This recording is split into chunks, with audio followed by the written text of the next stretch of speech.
It's my pleasure to be here. Thank you very much for coming. Actually, that's the third time I'm giving a talk here. If we do it, it's becoming a habit now to talk every year around this time. And I want to share my excitement with you about the robots, right? And so what I want to do today is to talk about 5 things. The first one is say a few words about the robot, the humanoid robot, and give you some stats on robots and some fun facts about the robots that you can share with your buddies. And then maybe take the step back a little bit and try to understand why it's blossoming today. Why is the robot becoming very popular in 2025, and that's a trend that's going to continue. And taking maybe even one step further back is reflecting on what's going to be the future, right? So let's call it a fork in the road. So either you have Utopia or dystopia, and then we'll try to figure out what the heck's happening there. And then even one more step further back would be deep questions we want to ponder, real philosophical issues, right? And I'll just touch upon 3 of them, and there are tons of them. I'm sure that maybe once we get started, we won't be able to stop. Before we continue, I want to get 3 volunteers, 2 to count, and 1 to read a story. So who's going to be the tally people?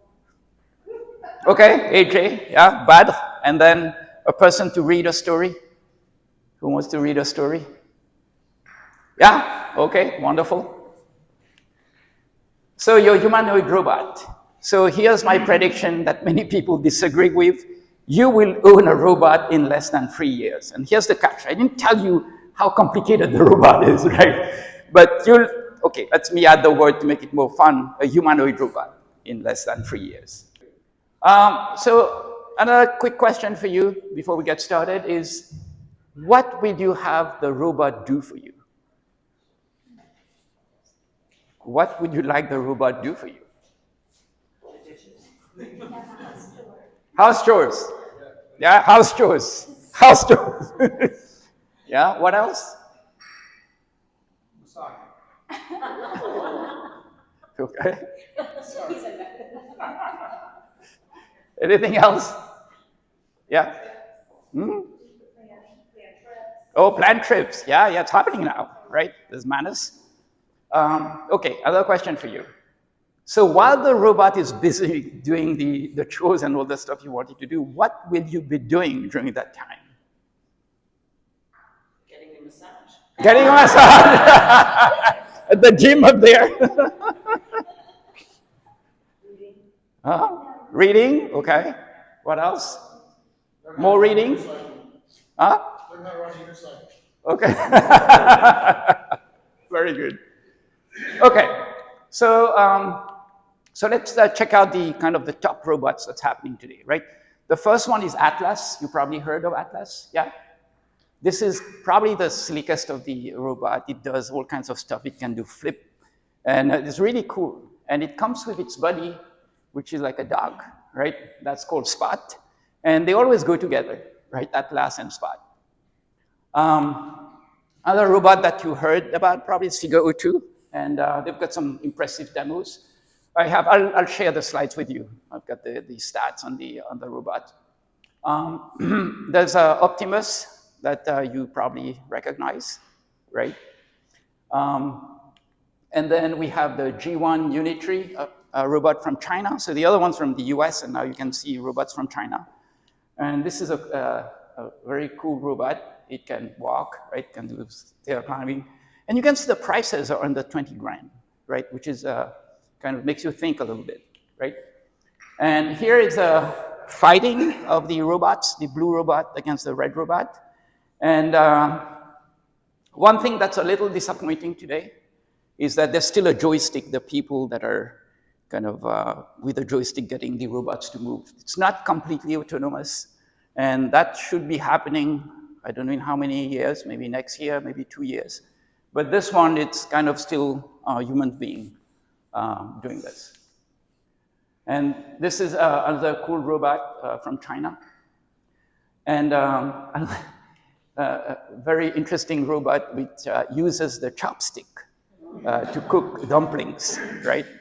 And this is and this robot is the fastest robot. It can walk and it can run, right? AJ, I think you'll have to keep up with this robot. It's going to give you a hard time. So when we look at those robots, we just talk about 6 robots very quickly. Is there any robot that would strike your fancy here? Which robot would you like to have if you have one?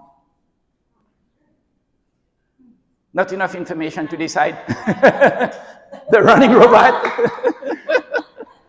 My husband can do anything. You don't need a robot. So there are lots of them, and I have in this slide, so there are kind of 20 robots that are very interesting. I have some references if you want to check out those robots closely before you make your decision to buy the robot. So me personally, for me to get really excited about the robot, I want the robot to do 3 things for me. First one, tie the shoelaces. And this is very difficult, right? Because you need to have this dexterity in your fingers, and then the cooperation of the 2 hands, and the fact that the laces, when you pull them, it extends a little bit, right? So you have to get that in your fingers when you tie the laces correctly. So I think this one's got a little tough. The second one is, I am sucker for magic, and the people that do cards, they're called card mechanics, right? And when my kids were smaller, we went to take circus school, and there was a card mechanic, and he would show us how to deal the cards, right? And he would go top, top, bottom, bottom, top, top. And I swear, I don't see any difference whatsoever, because the way the hand moves is exactly the same. So this one I think is pretty tough, the card mechanics. And the third one is my dream before I die, is to ride the unicycle while juggling.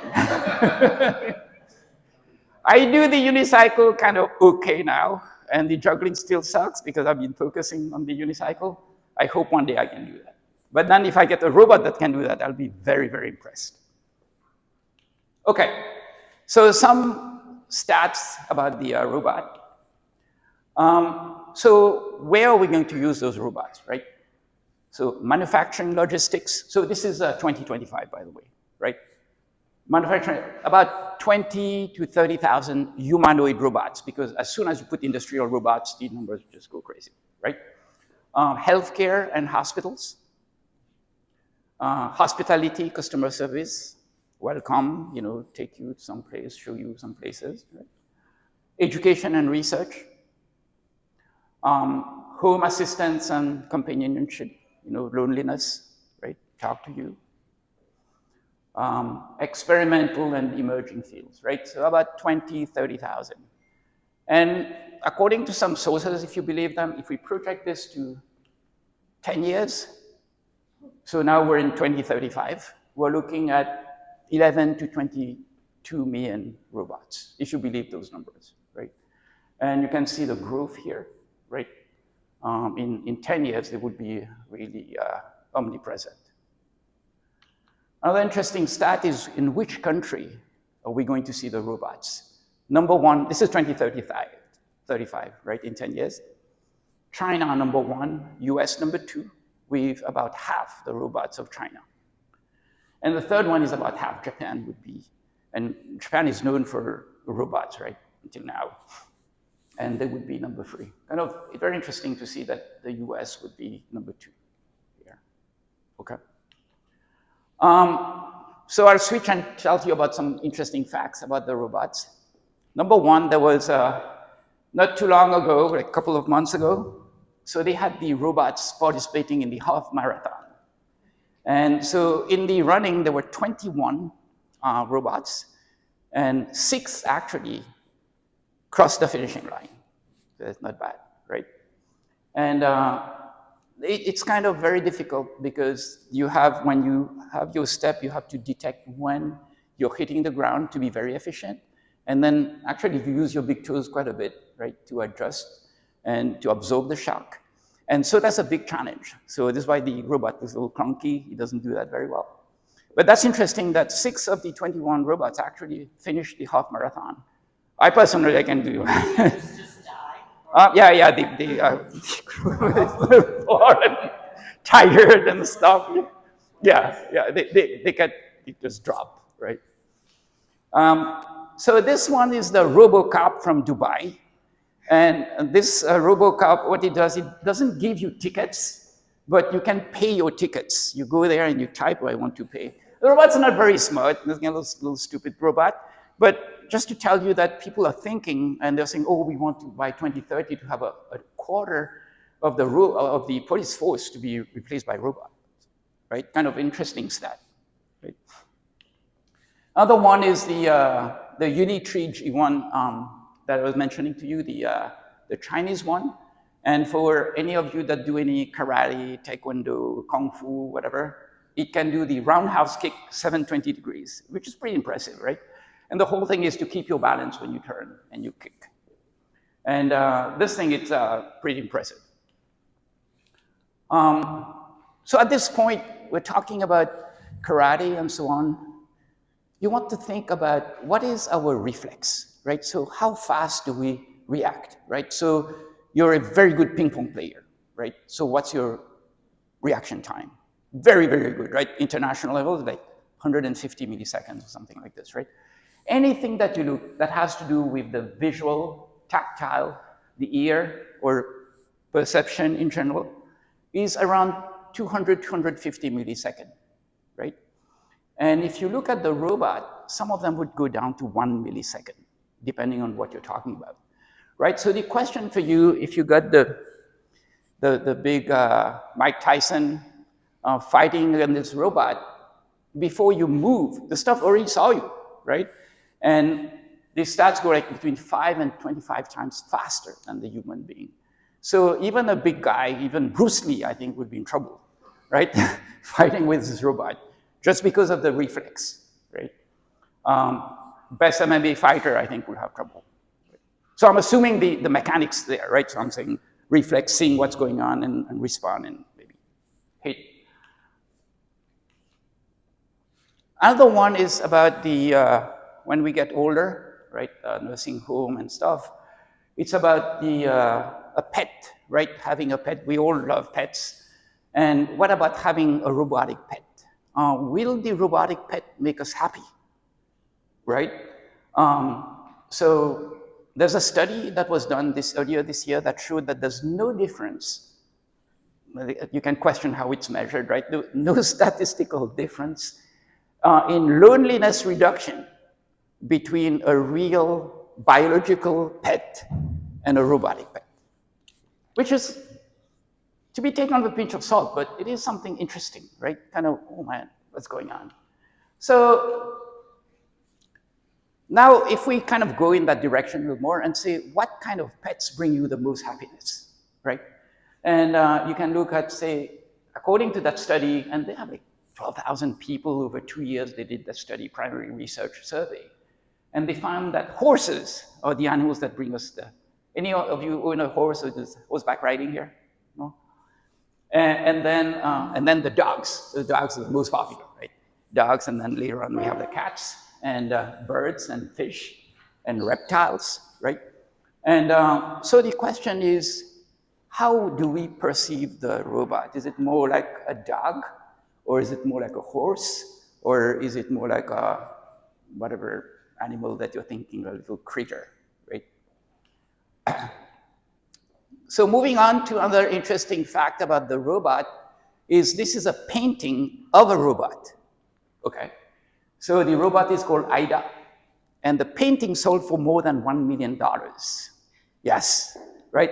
Here's a beautiful painting on the left that's drawn by the robot. Sold it last year for $1 million at Sotheby's, right? So now it makes you think about the artistic dimension of the robot and all that stuff, right? For $1 million, wow, this is maybe speculation, all the bragging rights and all that stuff, right? And so we are talking with AJ about the collaboration. We're talking quickly about Swarm Intelligence, and they have a system now called Helix that allows the robots to talk with each other, right? So it's no longer the kind of the robot being alone in its task of what it does, but it can communicate with other robots like us, right? So talk with other people.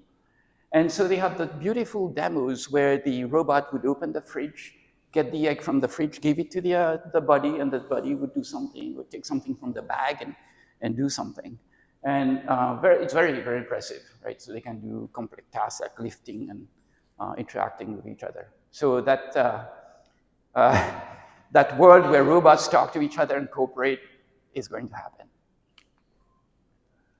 Now, the other question that you would have, I'm sure, while you listen to me talk is, are robots begetting other robots, right? The kind of baby robots, right? You have robots that produce more baby robots, and then robots take over. And as of today, not yet, right? So we've got industrial robots producing the robots, but we don't have humanoid robots producing humanoid robots. For how long, we don't know, but kind of interesting thing that maybe it will happen, but not today. Okay, so why is the humanoid robot blossoming now? Not industrial robot, the humanoid robot. So I think there are two parts to it. There's the hardware and the software. And so let's start and talk very quickly about the hardware. I think a good way to talk about the hardware, and let's look at our sensors ourselves, right? We see, we touch, we hear, right? And see what kind of things we've done in that space. So vision, hearing, touch, smell, taste. So very quickly on the vision, we have the event-based camera. Let's say a few words about that. And then we have something called beamforming for listening. We have this electronic skin, right? All those are not in your industrial robot, right? The electronic nose, and then the electronic tongue, right? So those are not the industrial robots. And if you look at the event-based camera, when normally you have a camera would take a picture, and then it takes another picture, and then it takes another picture, 60 to 90 times a second, right? The times of 24 frames a long time ago, right? So you can see that there's a lot of redundancy, especially if what you're taking pictures of doesn't move. So the whole idea about the event-based camera is that you focus on a pixel that changes intensity. So you're taking a picture of the delta of the intensity. So you've got, say, black and white 0 to 255 levels or 256 levels, and you look at the change in the intensity of this thing. And that's the picture, right? So you can see that the speed with which you will detect, because it's continuous, is way, way faster. That's why the robot can see things way faster than you can see, right? And so you can see those ultra-fast reaction time, high dynamic range, really inspired by human vision. And then we have LiDAR, we have stereo vision. And then who says we have to stay within the spectral, in the vision space, electromagnetic waves? Why do we have to be there? You know, the bees see UV, right? The snakes see infrared. And why do we have to look at only the visible spectrum of light, right? So this is exactly where we're going with this thing. So beamforming, when many people are talking and someone will call your name, and typically you know where the voice is coming from, right? So they have this system where you have several microphones at the back of the kind of the ear of the robot, and would pick up, there's a slight delay for the sound to come to you, then from there you can locate where it's coming from. So let's talk very quickly about the electronic skin. So the small touch, the stuff that can feel. So you can see all that stuff has nothing to do with industrial robots, right? Stretchable, and then one of the points they're making is that if it gets used over time, you can basically, you don't have to change the robot, you change only the skin of the robot, right? You take it off, like the pillow, right? The pillowcase and the pillow, and you can change your pillowcase. And then there's the optical tactile sensor, right? You press on it so it would detect the presence of something. And then we have heat detection, just like, you touch a stove and you react right away. And there are some sensors to basically thermoreception is how it's called, to detect the heat. And then there's the electronic nose. So the nose is basically about chemicals, right? It's binding of the chemicals, and you look at the flow of electricity depending on how the molecules bind, and this is how you can smell. And I've seen a few things to look for drugs in the, in the luggage, right? So for electronic nose. and also spoilage of food, so the food starts to turn bad. You can pick up on the molecules that are secreted at the time. And then there's an interesting one I added here is the locust. And the locust has a very good nose. And nature took a lot of time to develop those neurons for the, for the locust. And the whole idea is to grab the locust and connect the locust to the stuff. And this gives some very interesting results, right? So the robot can smell very, very well like a locust. And then there's the one on the electronic tongue, right? So there's some molecules that get picked up on that little stuff, the graphene chip there. And it can have some, I don't know how sophisticated, if it could tell you if it's a very great red wine from, what vintage or something like this. I don't know if that level of sophistication, but definitely we're going there, right? So to be able to taste and say something. This one I think was interesting, which is a robot from Cambridge, and it's meant to detect how salty the food is. So at the beginning, before you mix the food, and then over time you mix the food more and more. And so that's an interesting application on the taste for the robot. So we talk about the 5 senses, right? So at this point you were missing, what about the 6th sense, right? So what's going on with the 6th sense? So as far as my research goes, I didn't see anything.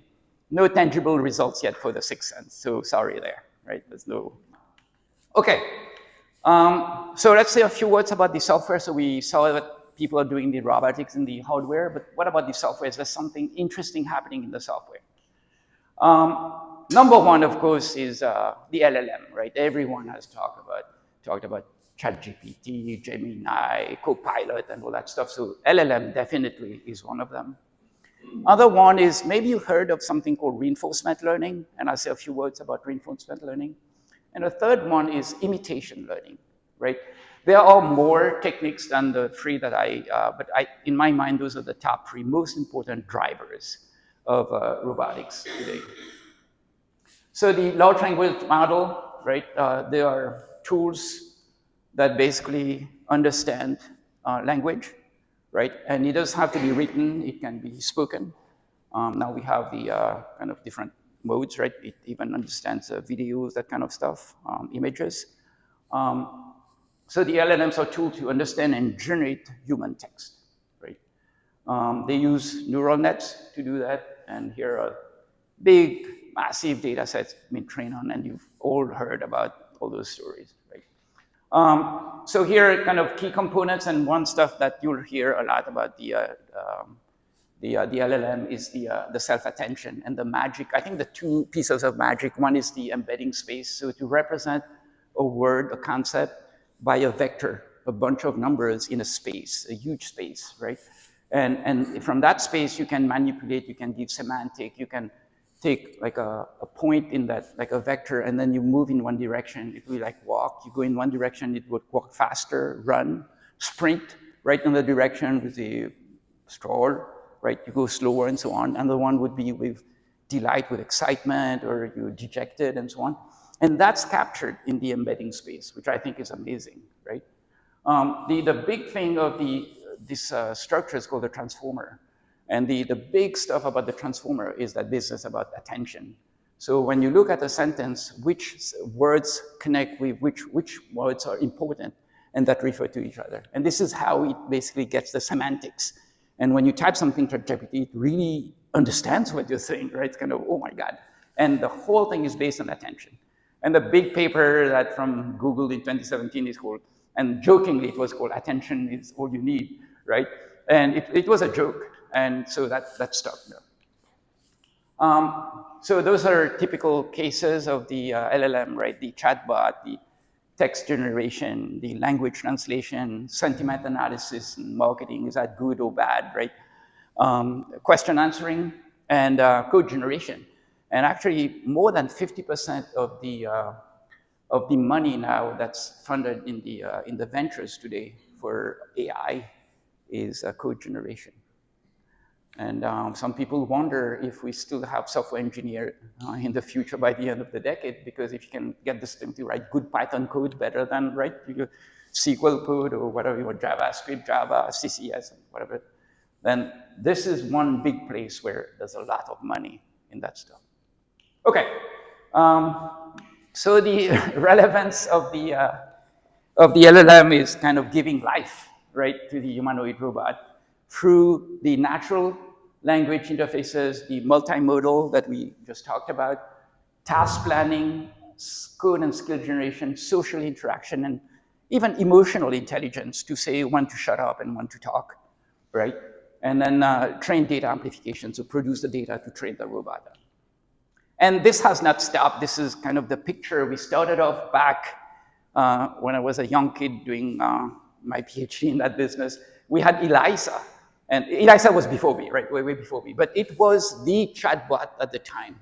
And people were absolutely, the psychologists were, they were the first one to get fooled by the system. And it was very simple. It was written in Lisp, and then you put some conditions and stuff, and you get it to say something. And they got fooled by this thing. And that's kind of the first one that everyone knows about is ELISA. And we're still living in the time of the transformer that happened in 2017. There were a few milestones in the meantime. And, but this is very, very active. Every single day, at least twice a week, you hear of major breakthroughs happening in that space. It's just crazy. I always go, oh my God, what's going on? And so the two big things, one is the transformer, a little picture of the transformer. And there's a new wave, and Olivia knows that pretty well. It's the Mamba. And they also have something called the Samba, right? And it has to do with a new architecture of the transformer. That's now 2017, so we're going on 10 years pretty soon. And the new architecture is supposed to make it way cheaper, meaning a laptop, a small laptop, to get all that stuff, right? So this is ongoing research that's happening, the interesting papers that are published now. The second thing, you're good on that, on the LLM? So the fact that we have ChatGPT makes the robot better. Kind of, it's almost obvious, right? The second one has to do with machine learning. There's something called reinforcement learning. So if you look at the big picture for machine learning, you can say there's unsupervised learning. So I give you a bunch of data points, and then you cluster them and put the guys, all the cats go together, all the mice go together, all the dogs go together, and so on, the human beings and the apes or something.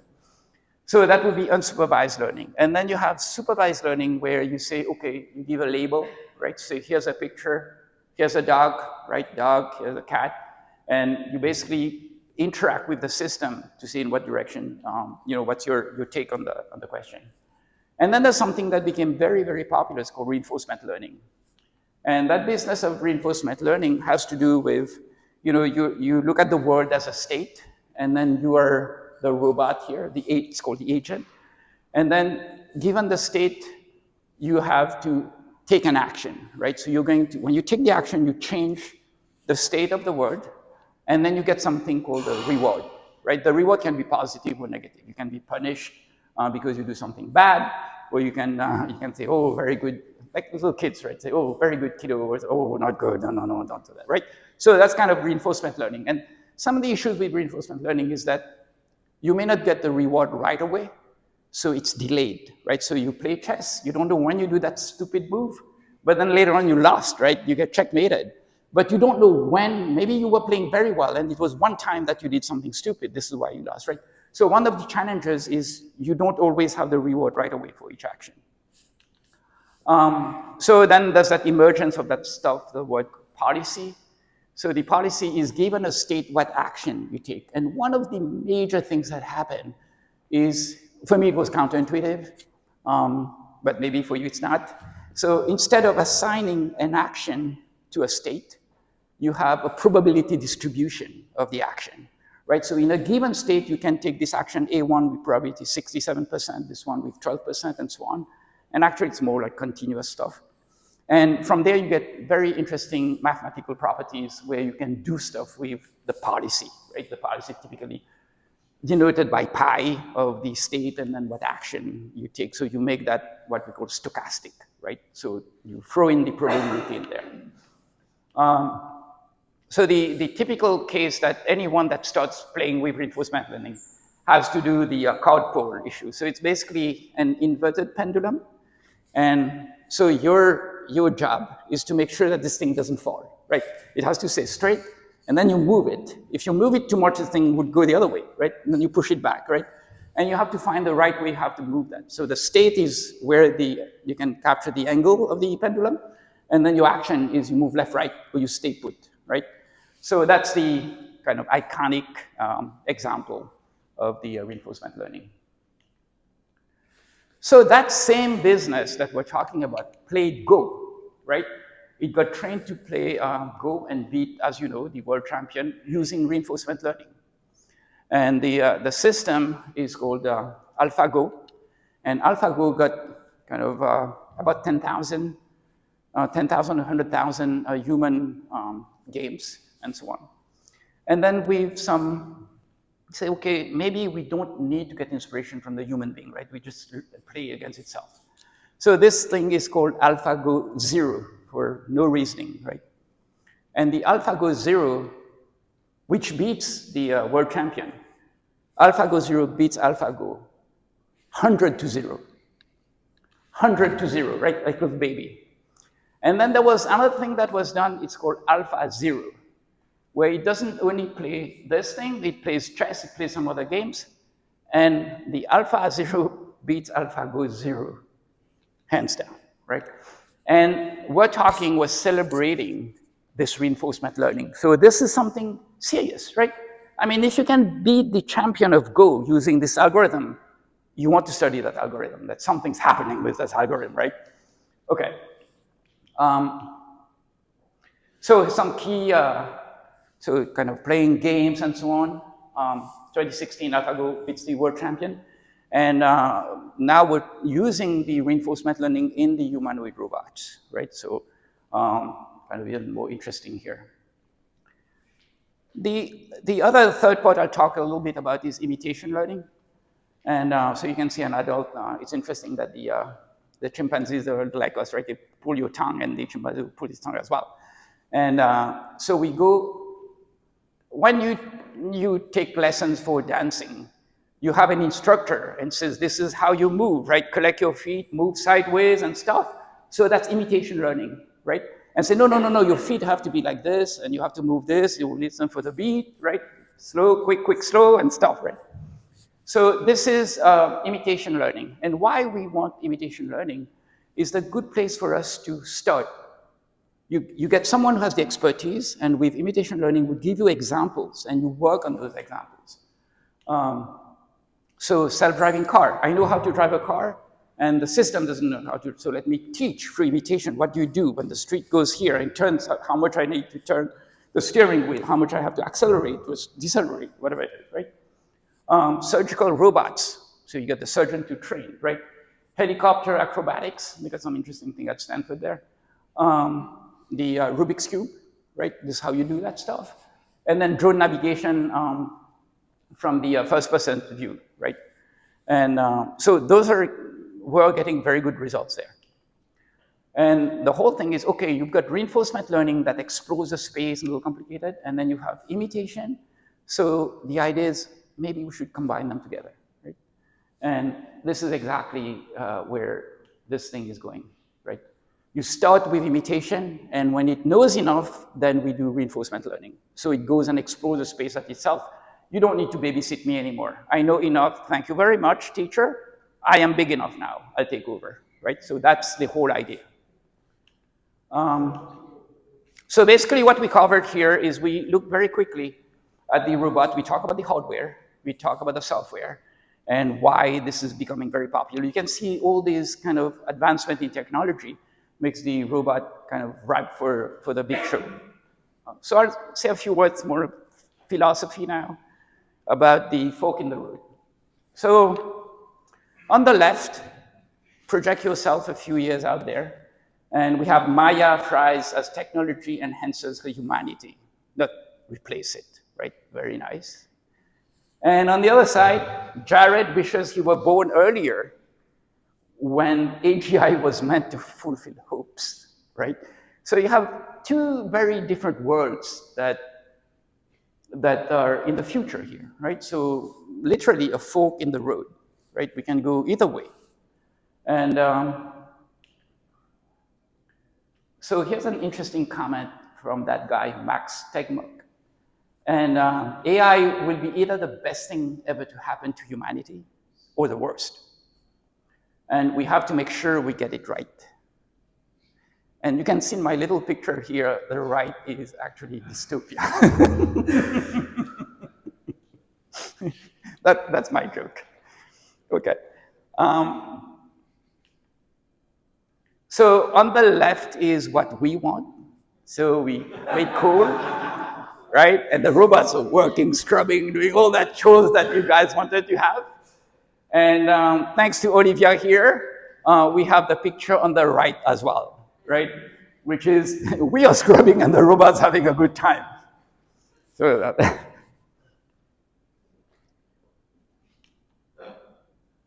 So the optimistic view, a world where machines do all the jobs, could be a world where humans do more important things like playing, right? You can do reading, you can do whatever stuff you want to do.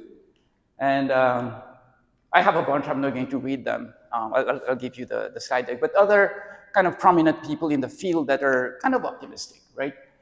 AI can make us more effective as a species. I think it's true, right? So we're talking about maybe going on to Mars, the robot, you heard about this, right? The AI and the robot can make our lives way, way better, right? And then there's the other view, which is Jeff Hinton. He got the Turing Award, the big guy, the Canadian guy. And he's saying that it's not inconceivable. He used to work for Google, right? And he stepped down. It's not inconceivable that AI would wipe out humanity, right? And he's the guy, he's kind of the father of the neural nets back propagation and all that good stuff. He knows what he's talking about, right? And when you have one guy saying this, and it's not anyone that's saying that, oh God, maybe you should listen to this guy, right? And here are kind of other voices that are reiterating this thing, right? I think the comment from Sam Altman, the top one on the right, is pretty cynical, I think. It says, AI will probably most likely lead to the end of the world, but in the meantime, there will be great companies, like OpenAI, right? Okay, I think that's kind of very dark stuff that's happening here. So let's take another quick poll here. How far do you think we are? Far distance measured in time, right? Like in years. How far before we reach that fork between dystopia and utopia? So let me kind of go in the last section here. There are many, many interesting questions to cover. I had at least like 10 or 15 of them. So I said, no, JP, you have to, let's stick to 3 of them. Okay, I'll do only 3 of them. And I'm sure you have a lot running in your head. First one, how much pain will AI inflict in the workplace? That's a very, very relevant question, right? And you'll hear about people losing their jobs, the paralegal and stuff, right? So here's how I want to answer this question. I'm not going to answer it directly, but I'll take you back in Lancashire, England, right? 18th century, second half.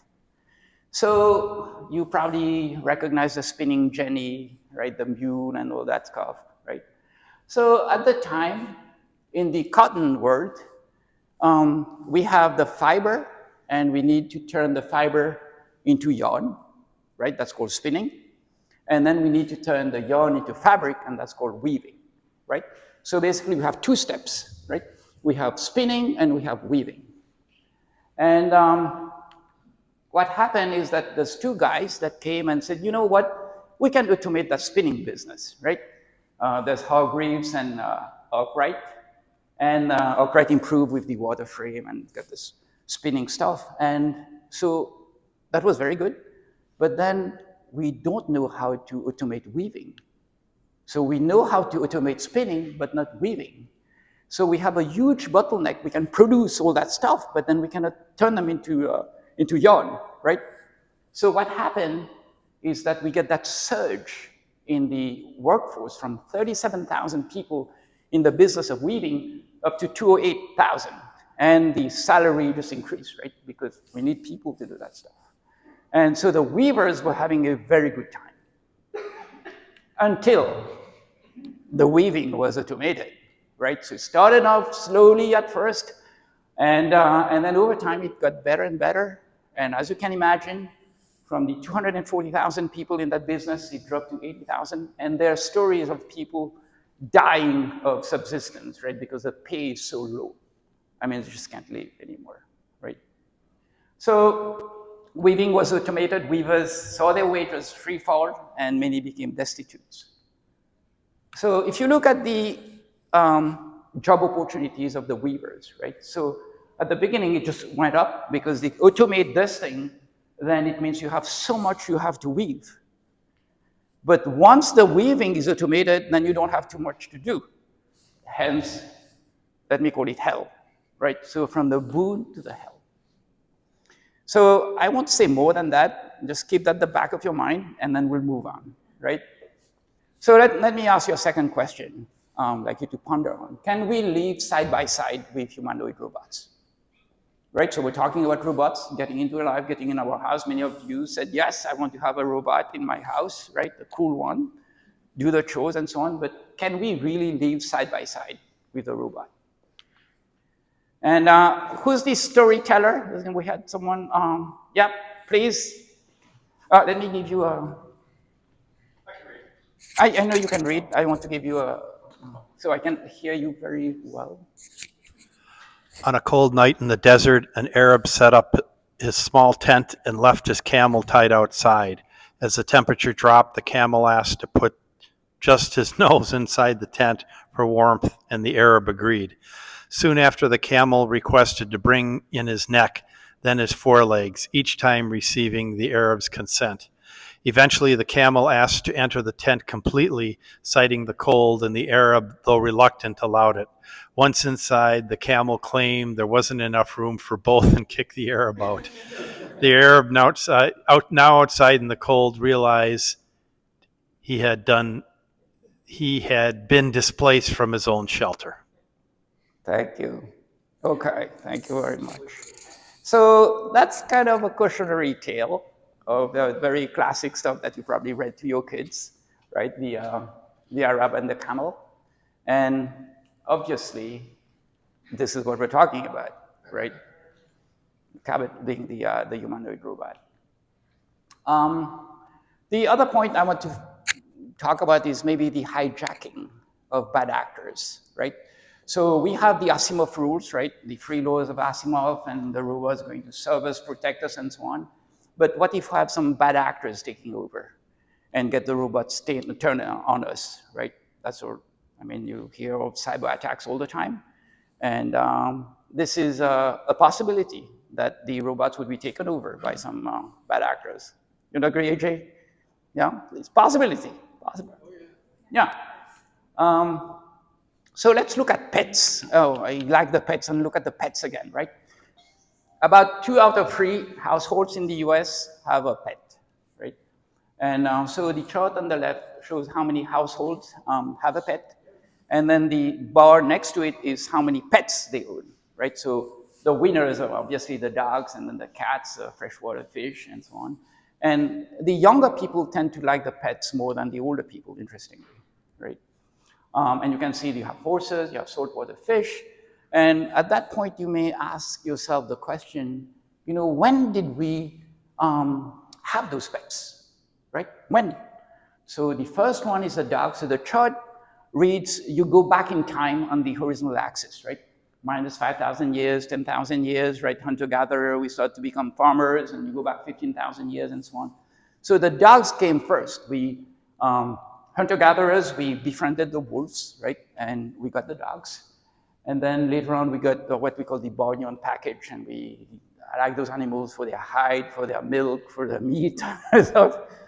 And then we had the cats, and actually we got the cats through the rats, right? So because they came and the rats were eating the grains, and the cats were going after the rats, and that's how we domesticated the cats, interestingly, right?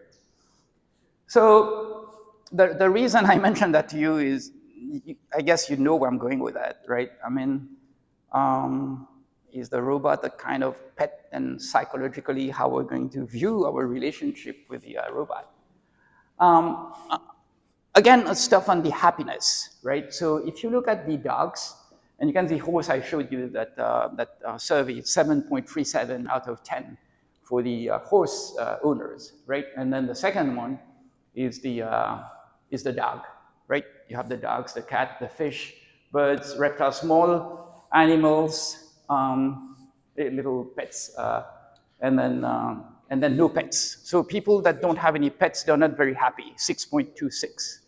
And the question is, where is the robot going to be in that scale, right? Is it going to be lower than no pet, kind of annoying stuff, get it out of my house? Or you'll be happier than if you were on a horse, right? Because it can talk to you, it would go and do the chores and do the laundry and do the shopping and stuff, right? Here's the ultimate question, I think. And here's the question. The question is, what can you do that the robot cannot? And the first reaction you have, oh, we have that humanity, we have the ethical standards and so on. But I'm going to ask the question a little differently. From my standpoint, I don't care what's happening in your brain. The only thing that matters to me is your behavior. The fact that you feel stuff, I don't care. The fact that you cry, I will see you cry, right? So the only thing that I'm perceiving from other people, the fact that you have consciousness, is irrelevant from that perspective, right? Completely irrelevant. So you only judge by what you see, the behavior.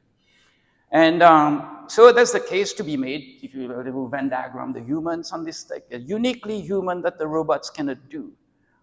I think there's one place where you can explore that, would be creativity, right? Kind of, we are more creative, there's out of sample, right? You train the robot, and the eye on the sample, when you go out of sample, doesn't know what to do. Maybe, I mean, there's a conversation to have. But all that business about consciousness and so on, I think is irrelevant for that conversation, right? It would be more kind of pure philosophical question, but the question is, what can we do that the robot cannot? Free will. So the free will, it's kind of, I would view that as a stochastic distribution, right? It's a probabilistic, you don't behave reasonably, you're a little weird, right? So in my mind, I'll ascribe it to a probabilistic distribution of the weirdos, here's the mean and the standard deviation and so on. So even free will can be ignored in that space, right? So anyways, things for you to think about. And then the third one, and the last one, and I'll close here, is a very fundamental question. Do we really need to work? Do we need to work, right? Do we need to work? Something to do. Oh, Well, not yeah, just to do, yeah. but to contribute a purpose, right? Yeah, the notion of purpose. So here is one guy that I think is very relevant for that conversation, is Huizinga, right? So, and this is what this guy said, is that the spirit of playful competition is, as a social impulse, older than culture itself and pervades all life like a very veritable ferment, right? And so he came up with that notion or concept of the homo ludens, like in play, right? And when you look at the history of civilization, there we think of the homo faber, right? The human being that makes stuff, right? So we are here to make things. Or we're here, homo loquens, to tell stories, right? The whole culture, we have oral culture of storytelling, right? And then there's the third one, which is the thesis here, is homo ludens, right? And if you look at history, and there are many, many pieces of evidence to support that notion that we are made to play, right? So if you go to the caves, we can see drawings, we can see footsteps, we can see people doing animals, painting animals. And we have Olympic Games, and there were truces between the warring states in Olympia and so on. During fight, that we have to play, right? So no more fighting, we're like weak, we don't fight, and we play, and then we fight again, right? There's tournaments and carnivals, and we have those fake stuff like fighting different teams, right? We have these carnivals, we have chess, we play chess, and we play poker, we play stuff, and we have the whole science started as like a play, right? And now we have, with AlphaFold, we have protein design, which is more like a puzzle we're trying to solve, how the proteins would fold. And the games for the kids like Minecraft, right? So kind of if you look at play, what makes play play? It's the fact that it is voluntary. I cannot force you to play, right? So you want to play by yourself.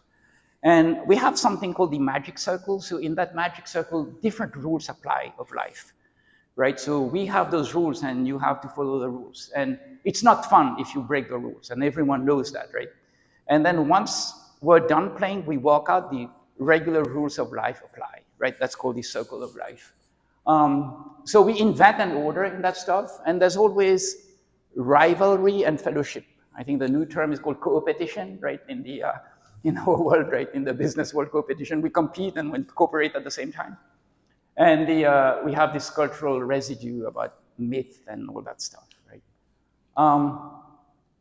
Is the humanoid robot the holy grail we have been waiting for all along, for us to fully express the homo ludens in us? We're here to play, and finally this thing comes and do all that work we don't want to do, right? So we should celebrate that. So economic output, GDP growth, maybe those are bad metrics, right? Those are distraction, right? I mean, if you play your guitar, you don't play your guitar very well, or you do the drums, you do it for your own pleasure. There's no GDP associated with that stuff. I mean, the GDP is invented very recently if you look at the history of humanity, right? So maybe we got lost, and the real thing, we have to go back to our business of playing, right? So if we become a little more pragmatic, then if you're playing all the time, so who's putting bread on the table, right? Someone has to do that. So do we have universal income, right? Maybe you can think of Yang 2020.